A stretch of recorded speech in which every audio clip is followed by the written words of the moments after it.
Anyways, today we're going to be doing a winterization of my 2013 Yamaha VXR. This is what we're going to use to remove the oil filter.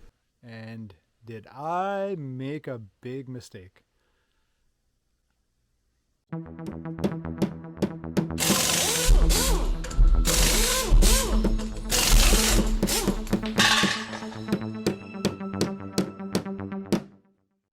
Welcome. If you've been here before, thank you very much for coming back. If you haven't been here before, why haven't you been here? Honestly. Something I said? Anyways, today we're going to be doing a winterization of my 2013 Yamaha VXR.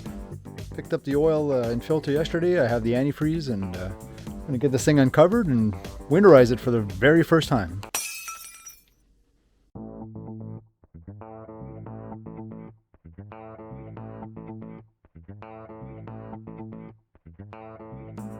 So the first thing I want to do is I want to do the oil change. So I'm going to have to get the engine up to operating temperature, and to do that we have this little piece right here. Should have come with your machine if you have one. This is the 1800 HO. So this should have come with it. If it doesn't, or if it didn't, you can buy them on Amazon. And over here on the machine, let me show you here. Right there, and right over here on this particular model, we have our little cap here. So this cap threads off, and then that little fitting pushes in there, and you hook up your garden hose to it, and then that's how you can actually run water through the engine while it's out of the water. Like I said, this is my first time doing it. Looks fairly simple. The oil filter is right on the side over there. I got the oil and I got the filter from the dealer yesterday. So let's hook up the water hose and get this thing up to operating temperature.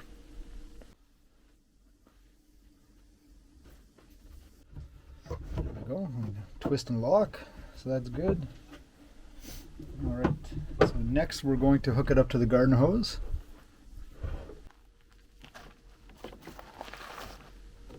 One thing I did read about this is not to turn the water on and pressurize the water system or pressurize the cooling system before it's running. Something about water getting into, I don't know, the engine on the manifold side or on the exhaust side. So I have a little shut off here. So I'm going to start the engine first, and then I'm going to turn that on. I'm just going to move this stuff off because it's going to fall.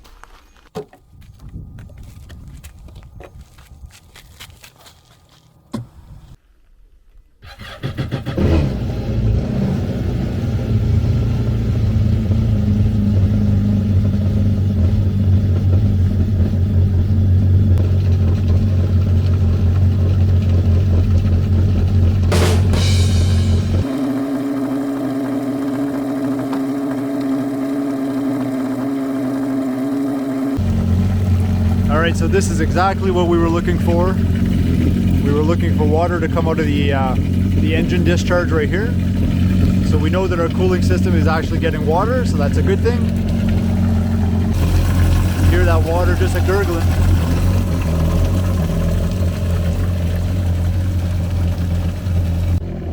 This thing is an absolute beast. We picked it up probably towards the end of the summer. I think it was the beginning of August or so.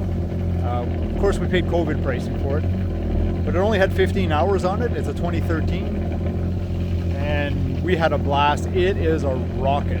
I've had it up to 72 miles an hour when I'm by myself. It's rated for 65, and with two people on it, I've had it up to 66 miles an hour. The thing's a blast.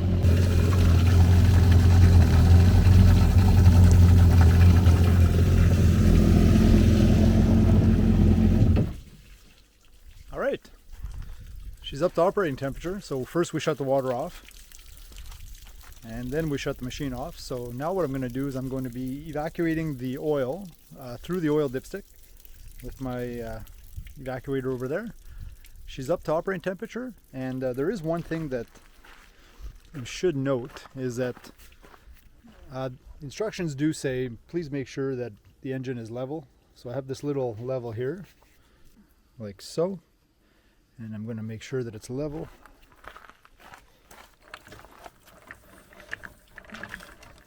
Let's see, not quite yet. All right, that was 3.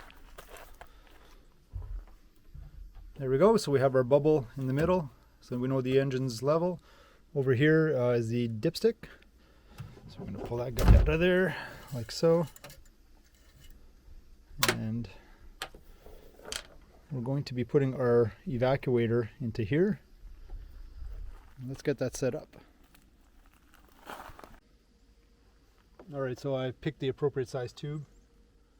I'm going to slide that down as far as she goes, until I feel it bottom out. So now I know it's at the bottom, and then we're just going to create a vacuum in my tank.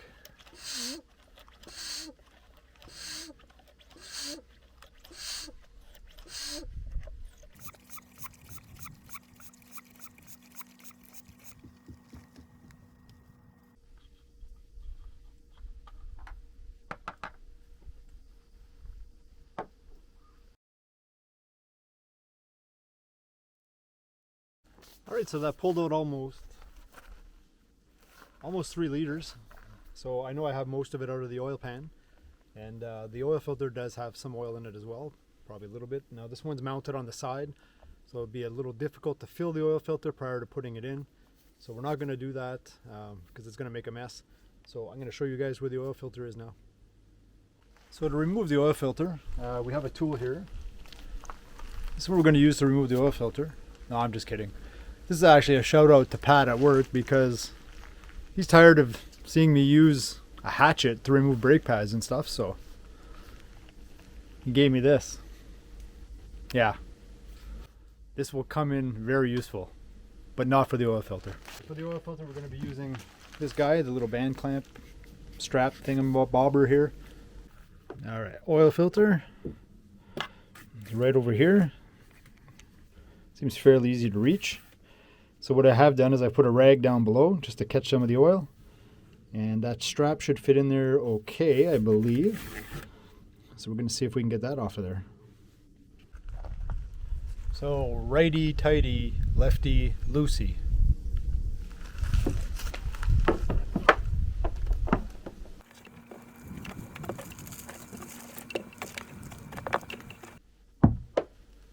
This thing is actually perfect for that.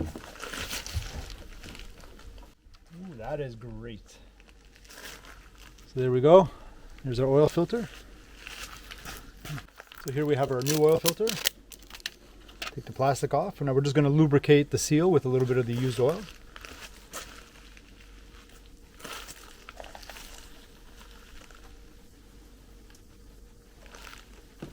And I generally check the old oil filter and just to make sure that the seal didn't stick to the actual housing, because I've seen it when these get doubled up and it makes a real mess.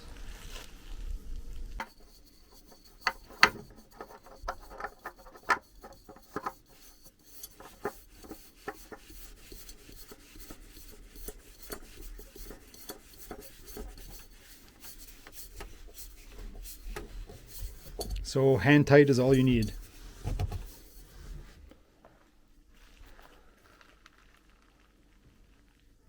So I'm going to pull this top cover off, make it a little bit easier to pour the oil in there without a funnel, and not to mention the fact that I am going to pull the spark plugs to fog it after we do the winterization, like we run the antifreeze through it. So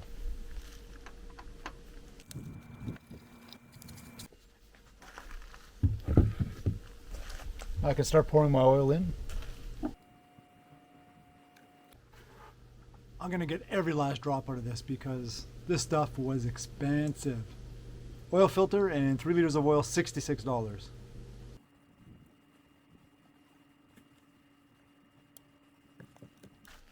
Okay, so I've gone ahead and I poured in probably 2 3/4 liters of oil.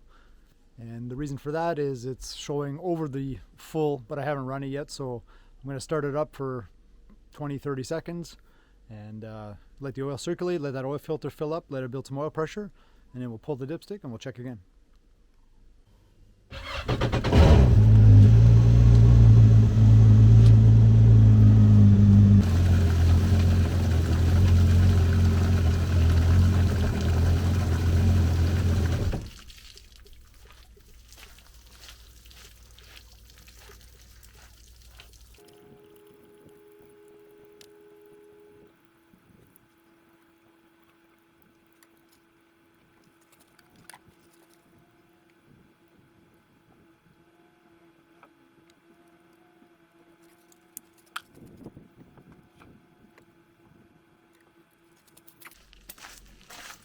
Well, like I suspected, when the guy at the dealership gave me 3 liters, I was kind of apprehensive about that because what I've read is it takes 3 and a little bit. And sure enough, it's at the low end of the safe zone right now. It's just above the first dot. And I like to have them, you know, in between or up towards the top. I'm going to have to stop and pick up another liter of that liquid gold. Because that's what it is. Liquid gold. So I'm just going to run it a couple more minutes, let it warm up a bit more.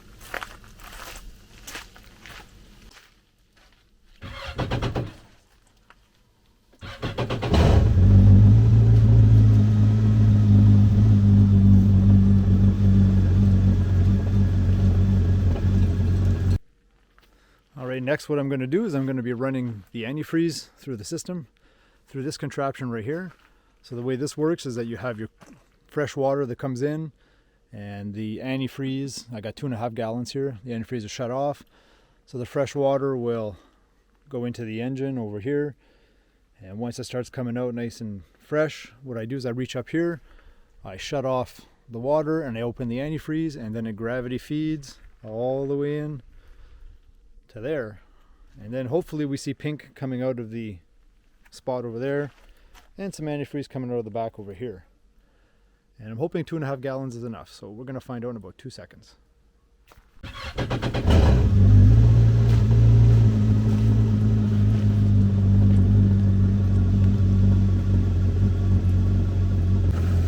And I'm going to open up the antifreeze valve.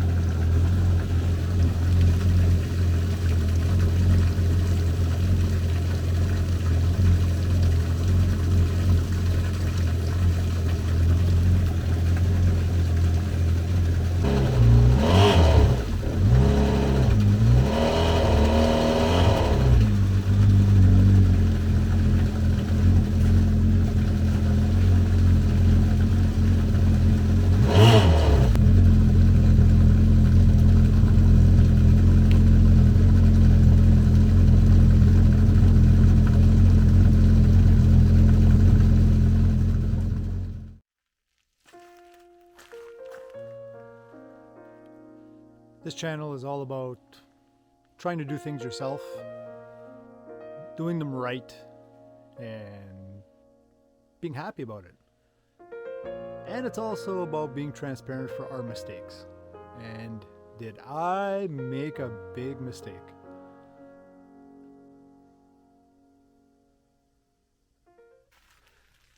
This is quite embarrassing actually, but I'll tell you guys what ended up happening. So gravity feed worked fine to fill, let's say, the back part of the engine. I came to the realization that I'm going to need a pump to actually pump the antifreeze into the engine so that it can actually come out of the front of the motor, because it wasn't coming out of the front, so the engine was getting hot. So I thought, you know what, why don't I just pressurize the tank with some pressurized, with some compressed air, and maybe that'll force the water up. And it didn't, so that didn't work either. Then I thought, oh, look at this coolant hose that's on the head. What if I removed that coolant hose, put some antifreeze down that coolant hose?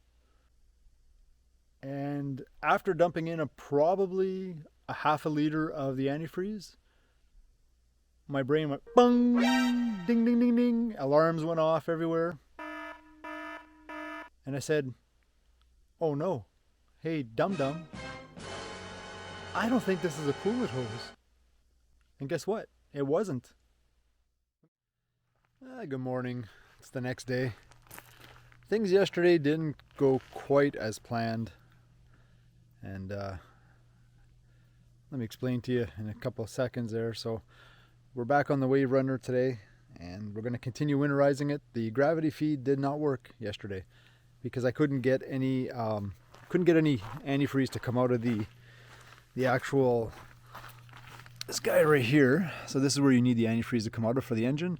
So it was coming out of the bottom over there, no problem, but right here, just gravity feed just doesn't do it. So what we're going to need to do today is we're going to be using a pump, and I have the pump right over here.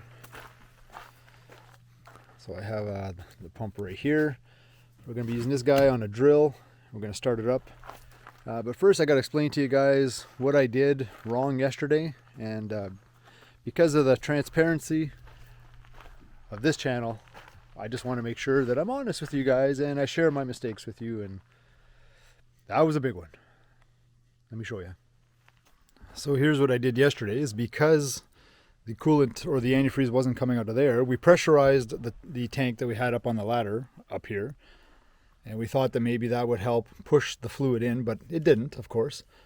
And then what I wasn't thinking was, I said, well, this looks like a coolant hose. Why don't we pull this guy off and we could fill the block with some coolant? So I popped this off, not even thinking about it, tipped it upwards, and then as I'm dumping some antifreeze into it, I probably got about 5 seconds worth of antifreeze into it, and then I come to the realization, I say, hey, dummy, you didn't even check to see what that is. And guess what, guys? This is a crankcase vent, so I dumped basically a liter or half a liter of antifreeze into the engine block. So you know what that meant? That meant draining that very expensive oil again, running it with the hose again, and then draining the very expensive oil a second time and filling it for a third time. So there you go. I make mistakes and just want to share that with you guys. This didn't go well yesterday, so I put everything away and I went in the house and sulked for a little while. But now we're back at it. I have it filled with engine oil again, and now we're going to try that pump and we're going to see if that works, because I really need to get antifreeze into the engine block, and I think that's very important.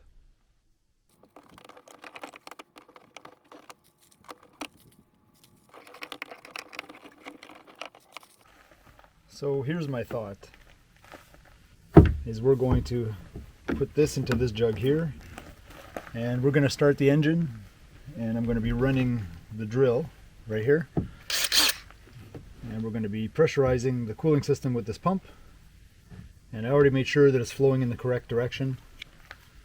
So let's give that a shot, see what happens.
All right, well, we're going to try this again.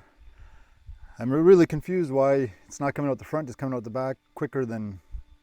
So I'm going to drop the front of the machine down a little bit, and I hope this works.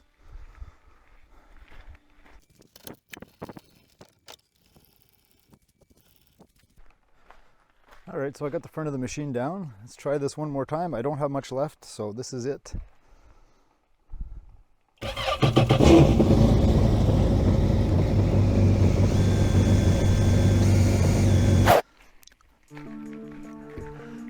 Finally, after, what was it, 3 more gallons of that stuff, I did see a little bit come out of the front and it was pink, so I'm quite content with that. It's sitting in the garage during the winter, and the garage is normally kept around, I don't know, around 5 degrees C, 4 degrees C, doesn't get any colder than that. So I'm not worried about it freezing. The oil looks like it's going to have to be changed again. It's still there's a little bit of milk in it. So I'm not going to leave that like that for the season. I'm going to have to pick up some more oil and get that done. So if you want to winterize these things, guys, gravity feed I don't think is the way to go. I think you need that pump. That seemed to work really well. Now I can button it up, put the seat back together and throw it in the garage, and then all I have to do is just drain the oil again and fill it back up and we're good to go. I'm still going to remove the spark plugs and I'm going to fog the cylinders. I don't think you guys need to see that. That's pretty simple. A couple bolts for the coils, take the plugs out, spray some fogging oil in there, and we're good to go. So guys, I really appreciate you watching this fiasco turned okay, I suppose. And you know, when you do something for the first time, it's always a learning curve. You just got to be really careful and pay attention to what you're doing. Not like I did, because I was not paying attention. And that just cost me about $65, $70 in a motor oil maybe. So again, guys, thank you very much for watching. I really appreciate it, and we'll see you guys next time.